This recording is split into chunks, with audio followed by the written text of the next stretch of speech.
الله سره سوی دی شپله کې ویلو نه او چا کې ویلو نه، لہذا تاسو عذاب وڅکې ځکه تاسو کفر کول.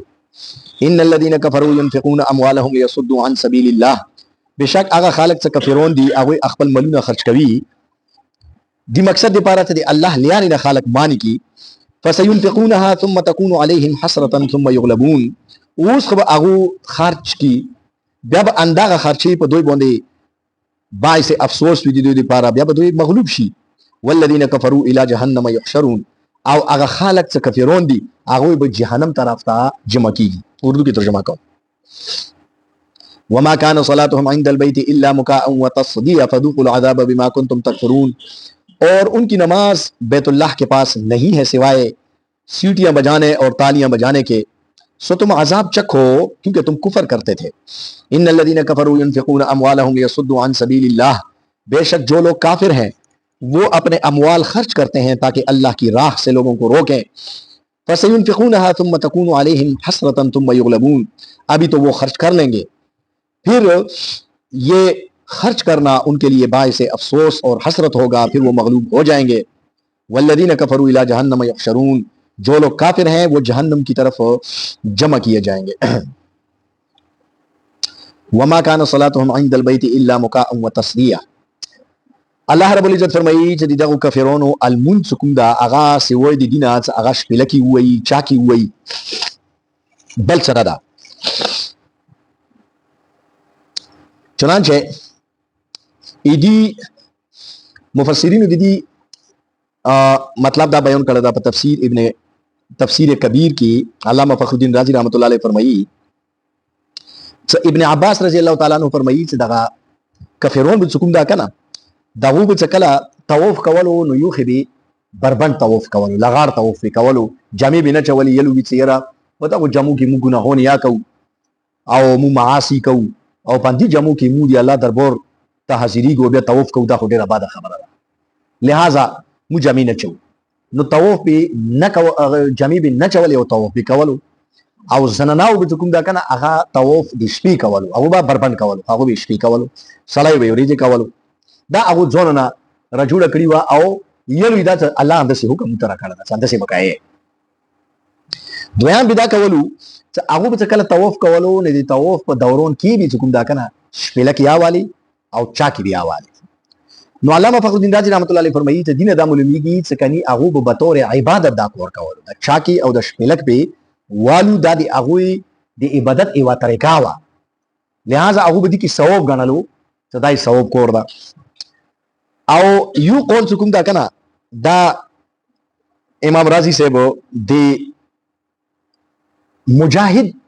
رحمت اللہ علیہ نے نقل کړه دا آغا دا فرمایي چې کني هغه به د چا کې او هغه والی دا به بطور عبادت نه والی، دا به څه چالو چې مسلمانانو به خانه کعبه سره عبادت کولو، نو چې عبادت به کولو بیا د مسلمانانو په عبادت کې خلل چولې دی پاره او د هغه استهزاء او هغه پرې ډرامې کولې دی پاره به دا چا کې او شپلک دی والی. نو بهرحال هغه به د شپلک او چا کې والی یا به بطور عبادت والو یا به بطور د دې چې مسلمانانو ور باندې تان کی. الله رب العزت فرمایي چې وما كان صلاتهم عند البيت الا مكاء وتصديا، تاسو خو المنځ شدا خانه کعبه نه څه آیتونو کې مداویلو چې مسلمانانو به هغه المنځون نه رمنې کولو او دا به یلو چې یاره مودي جماعت متولیون یو او جماعت عبادت کوم دا کنه بیت الله د مودي لپاره مخصوص ده د مور کې کو مسلمانانو بنا او تپلیک دول. نو الله رب العزت ته دی آیت کې فرمایي چې تاسو کوم المنځ د کینو تاسو خپل چا کې او شپله کې ورکی وایي. چنانچه اللہ رب العزت قرآن مجید کی بلجہ کی فرمائی تھی فی بیوت اذن اللہ ان ترفع ویذکر فی اسمہ، چې جمعتونه الله رب العزت جوړ کړی دي نو د هغه متعلق حکم تاسو ته دا در کړی دا چې تاسو په دې کې د الله ذکر کوئ، د الله نما ورکې بلند کوئ، دا خو دې لپاره دي جمعتونه. بلجہ کې الله رب العزت څخه کله حضرت ابراهیم علیہ السلام او اسماعیل علیہ السلام څخه کله خانه کعبه جوړ کړله نو بیا یې دوړو ته دا حکم ور کړو چې ان طهرا بیتی للطائفین والعاکفین والرکع السجود. الله رب العزت دوړو ته دا حکم ور کړو چې د مو جماعت به تاسو پاکیزه ساتئ، د هغه خلکو لپاره چې هغه اعتکاف کوي، هغه المنځ او عبادت ورکی کوي او رکوع او سجدي ورکی کوي، د هغه لپاره به دا جماعت پاکیزه ساتئ. اوس پاکیزه ساتل دا حسی او ظاهری نجاست نه پاکول دي چې جمود به صفو سترا ساتي جماعت کې اوس ګوره مخکې خلکو به د جماعت صفایي سترایي دا ډېر لوی سعادت ګڼلو جماعت کې به مخکې مو خلکو لیدلو مو خپله څه کله جامع شفیع کې سبا کېلو د مالدوري سیټون به راتللو هغو به جماعت کې وچ وچه ویلې بزه واله حالانکې جمود د هغه دپاره خپل خدمون ساتلي شوي هغو به داسې صفایي کوله هغه نه باوجود به هغو د ثوابه په نیت پر روغللو چې ته جلونه کساتو یونیم به ولیدل هغه به وویلو چې ته همداسې دې بزه ورکې وایه نن سبا جماعتونو دا رجحان ختم شول مو عین داسې موقع کې راځو چې یو رکوت رانه شوه وي او بیا چې امام سلام وجر به شي بیا دوام او انتظارونه نشته بیا منډې ته زور ورکول دي چې ورشي ووځو چې فیسبوک ته ځون لیا نن سبا دغه حالات راغله ده نو الله رب العزت کوم دا کنه د جماعتو د صفایي حکم ورکړه ده او دا صفایي یو خدا ظاهري صفایي شو یو د دې کوم روحاني صفایي ده یعنی جماعت کې بوتون نوي مخکې زمانه کې وو خانه کعبه کې ګوره 360 بوتون د هر قومي د هر قوم د هر قبيله خپل بوت ورکی یخو نن سبا کوم دا کنه بوتون خنشتو دي خو دغه روحاني نپاکي مو په جماعتونو کې په دې طریقې پیلو کوو چې مو جماعت کې اعلانات کوو هر المنځنه بعد کوم دا کنه یو نه یو د سی ویڅ کوري رنگ وی داري لیوی الا مرشونه الوګي ان دو در سره وکي تعاون در سره وکي الګي خبي کسي ته جیب پر اعلان کې مغه سړي جیب کې 4-5,000 روپے راوځي دا اټول کوم دا کنه ډرامې باز دي دغه کې اکثر د مستحقین نه دي د متویر کول دا معاشري کې د ناسور اضافه کول دي خپل محلي کې هر سړي ته معلوم دي چې خور غریب وي امغه ته ور کواته چې پیژاندي هر محلي ولا خلک خپل ته ور کول شروع کړي دا مرز به ختم شي نو بهرحال د جماعت صفای ستر یو سړی حضور صلی الله علیه وسلم دور کې یو سړی روغللو په جماعت کې امتیازي وکړي صحابه کرام ورمنډي کې څو بذات کی حضور صلی الله علیه وسلم تو فرمایلی سنا نه پرېږدي هغه څه کله امتیازونه فارغ شو پیغمبر علیه السلام راو غوښتلو ورته وی فرمایلو چې ګوره د جماعتونو د عبادت لپاره دي دا د ګندګۍ پھیلاو کول لپاره نه دي هغه نه بعد صحابه کرام ته حکم ورکړ چې د جماعت صفو کې نو بهرحال د جماعتونو چې کوم دي کنه د الله عبادت لپاره دي الله رب العزت فرمایي صداغه خالق د جماعتونو به حرمتي کوي لہذا چوک سے د جماعت به حرمتي کوي هغه ته الله رب العزت بیا و فرمایي تفذوقوا العذاب نن عذاب ته جننا تیار کړي ان الذين كفروا ينفقون اموالهم ليصدوا عن سبيل الله دبل وخت کې الله رب العزت فرمایي چې کافرون دغه کوم دا د الله لارې نه خلق منی کوي او د الله لارې نه منی کول د لپاره به تحاشه خرچي کوي تفسیر کبیر کې علامه فخر الدین رازی رحمت الله علیه فرمایي چې دا آیات د ابو سفیان متعلق را نازل شوه دا هغه د وشو چې کله جنگ احد کې جنگ بدر کې مسلمانانو کافرونو ته شکست ورکړو نو دا جنگ څخه د جنگ بدر شوه او هغه د مقصد لپاره شوه چې د کافرونو یو تجارتی قافله وا چې هغه کې ډیر کټام مول وو تاسو ته ویلو چې 50,000 دینار مول وو 1,000 وخون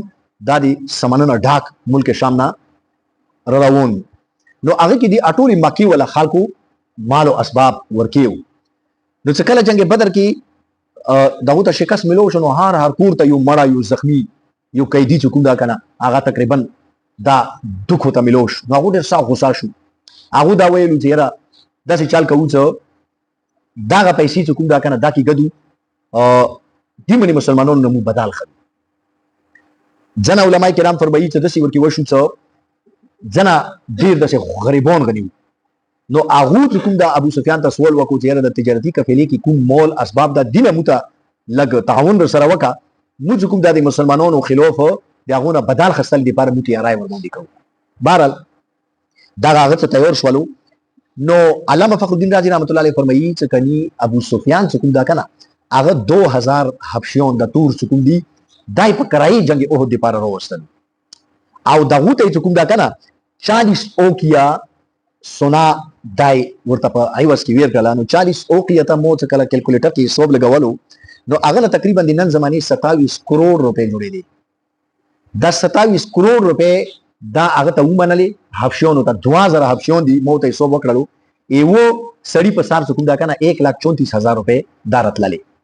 یعنی د څه وایي چې 1,34,000 روپے پیکس ته ومنلې ته تاسو مو سره لوړ شه جنگ احد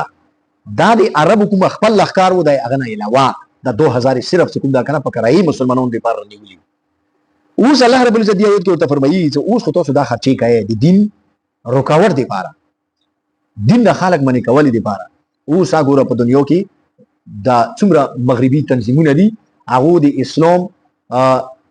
مخنیوي لپاره هغه د لکو د کورو د عربو خرچي کوي. دا انجوز ولا سره چې ډېر خدای سي دي چې هغه غریبون دي سره هغه نه وي هغه مذهبي نقطه نظر سره نه کوي هغه انسانيت خدمت کوي. هغه نه ډېر ورته دي سي دي چې هغه خوش د عیسایت پیلو کوي په نقطه نظر سره ساده لو خلکو ته کوم دا کنه هغه د جنسي ور کوي. نو خبره دا شاید چې ګورای مو مسلمانانو کې د ستم زمينه نشته. مسلمانانو هغه کې در بدر دي. مسلمانانو کې نن دی ویر کړی ولا مزوج ختم شول. مخکې مسلمانانو کې دی ویر کړی ولا مزوج دي. دي اسلاف واقعیات پړو کې حیران بوته شي. داسې اسلافو څنګه چې کله وفات شول او چې کله مړ شول. مولانا اشرف علي صاحب تھانوی رحمت الله علیه چې کله وفات شول چې ته پاتې یانه حضرت تھانوی رحمت الله علیه چې کله وفات شول هغه نه بعد پاتې ولګیدل څو متعدد کورونه د سره وتلو څنګه دایلو ته ته مولانا اشرف علي صاحب تھانوی هارې میاشتې کور کې راشن چول مته په قاعده مقرره کړی و چې تاسو ته راشنې مو طرف نه دي د سیکونډي خدي د سرانډي خدي د مزوره خلک ایمو معاشري کې نن سبا دا کتا نشته په هارې محلي کې په هارغه کې مو کې خور غریبون ځکه خدای د بیګرز د کوم د غسولګر دي دم کې زیات شول. خپل خلک سره تعاون کوي نه بس یو ورې په سوال روب دي شي د کروڑپتی شي بیا غسول نه کوي.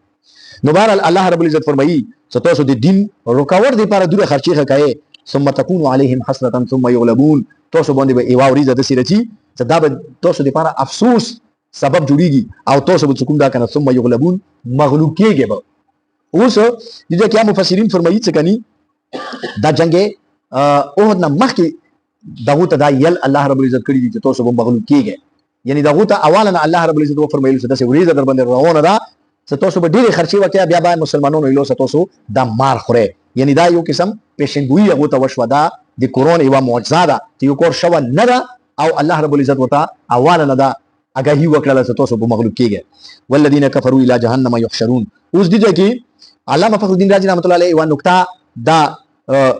ذکر کړې ده. هغه فرمایي چې ګوره چې کوم د قرآن مجید نظم دا کوم د کلام طرز دا هغه کې په کور دا وته ثم تكون عليهم حسرة ثم يغلبون ثم الى جهنم يحشرون دسي په کور دا والذین کفروا الى جهنم يحشرون دا والذین کفروا دي چې د کلام طرز نه جوړېدل خو الله رب العزت دي چې والذین کفروا ټکا ورزیات کړو چې کافرون فرمایي چې دی واجه دا غدا چې الله رب العزت پاتې و چې دا کوم کسون اوس د اسلام خلاف لګیا دي خرچې دي کوي څه د کوي څه د کوي دي کې جن خلک د سکی کیږي چې دا مسلمان شي. لہذا دا خلک بیا جهنم ته نه ځي.